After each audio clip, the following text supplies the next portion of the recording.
guys, welcome back to Tech Tuesday. In the few short years that ride sharing's been around, it's seen its fair share of backlash from the government, from customers, and most especially from taxi companies who are seeing their first direct competition since the invention of the automobile 100 years ago. Probably before that, they're probably like, you need a horse? Yeah. Wave me down, I'll charge you a fee. Anyways, No one riding horse anymore. No one's riding horses anymore. Here in the US, companies like Uber and Lyft have had to make a lot of compromises with cab companies and local governments. But for the most part, they've won the fight, even to the extent that it's forced cab companies to be a lot less shitty in order to compete. Everybody wins. Yeah. Cab companies have invented their own apps. No one uses them, but they're there. The cabs in New York, the yellow New York cabs, they run off the Uber app. Yeah, it's great. So, yeah, it's great. Yeah. Anyway, though, like, still, taxi cabs are an industry that's been heavily regulated for years and years, so it is understandable that cab companies would be pretty pissed off at their ride-sharing competition, have built the whole industry on what they see as breaking all the rules. Yeah, so at various points, cab drivers have protested Uber, often getting a bunch of cabs to take up some portion of the road outside a government office and honking obnoxiously while causing traffic to come to a dead stop. That's the best way to get people onto your side. Yeah. Is to just ruining their day. Right, make their commute suck and make loud noises. Yeah. But it's usually pretty civil. No one's getting hurt or anything, but that's definitely not the case over in France right now because French protests do not fuck around. No. Ever since Uber set up shop in France, its drivers have had to deal with cabbies occasionally slashing the tires or breaking their windows or just generally being dicks to them. But last week, they kicked everything up a notch. Yeah, on Thursday, a bunch of taxi drivers decided to air their grievances over Uber taking food out of their babies' mouths by completely blocking off access to Paris airports and setting cars and tires on fire in the middle of major roads. Yeah, they put the city on lockdown, basically. Yeah. And unlike in America, where anything even approaching a violent protest only results in the protesters being just completely vilified by the media, France loves a good protest, Hear, hear. and the government is actually listening to the cabbies and now trying to shut Uber down once and for all. Yeah, so Uber has been in France for 3 years, but they've operated in some murky legal territory for most of that time. And they were even banned back in November, though they simply did what they've done in a bunch of other places and just ignored the law and kept on going. That's the best way to do it, right? The French government has a long history of bowing to the pressures that working class industries put on them when they feel that they're being fucked over. And with a taxi permit in France costing around $200,000, it's understandable why the French taxi industry is so fucking pissed. Yeah, so the response has been swift and fierce, with Uber France's CEO and Uber Europe's general manager being arrested on Monday for running an illegal taxi company and for concealing documents during the ongoing investigation that started back in November when they were originally banned. Yeah, so that's crazy, but is Uber done in France? Absolutely not. The app is still running, and they're gonna just continue their usual practice of footing the bill every time a driver gets caught and fined, because they're worth $40 billion and they can afford to keep doing that until they get their way. Although I would not at this point be using an Uber in France if I was there visiting. Oh cool, I might get firebombed on the way to the Eiffel Tower. Courtney Love was riding in an Uber like to the airport, and she was like posting pictures like, I'm being attacked! Not Courtney Love in her Twitter feed. Yeah. If she's not finding Malaysian Airlines, I think she's I found the plane. Participating in a huge demonstration in France by being a victim. So we're not entirely sure about how we feel about all this. On one hand, I love, you love, we all love ride-sharing apps, but a big part of that is because taxis in LA have sucked ass for as long as we can remember. On the other hand, though, the way Uber's just gone about everything that they're doing in France seems pretty arrogant, and I don't know, they're not getting any like friends in the government. Arrogance is something you really gotta keep in check if you're in the country that invented the guillotine. Yeah, they don't like it. That's true. The thing is like France at least has taxis pretty much readily available. Yeah. It has a fantastic public transit system. Their subways are great, easy to use. Yeah.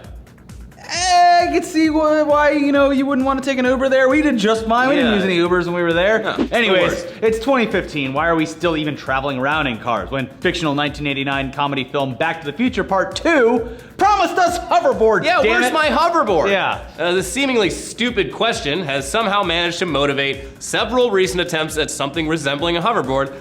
And this latest one comes from Lexus, of all companies. Ugh, why are we covering this? I hate every time a hoverboard thing pops up. It's just like Back to the Future, man. 2015. Back to the Future ruined the future because everyone's just concentrating on this hoverboard shit and not solving real problems. I didn't even want a hoverboard. Yeah.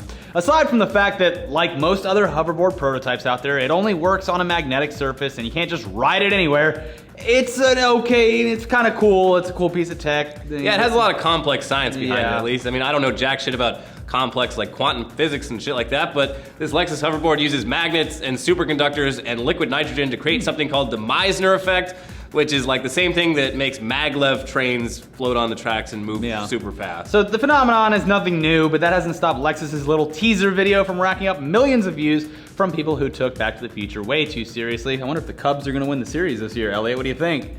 No. All right. Why is Lexus of all companies behind this, you might ask? Because they're gonna use the hoverboard to advertise a car, obviously. Yeah. And it's not the crossover that gets it right. Yeah, they're not switching from cars to hoverboard, you idiot. Yeah. And it's just gonna be a normal car, not even a flying car like in Back to the Future, just a normal one.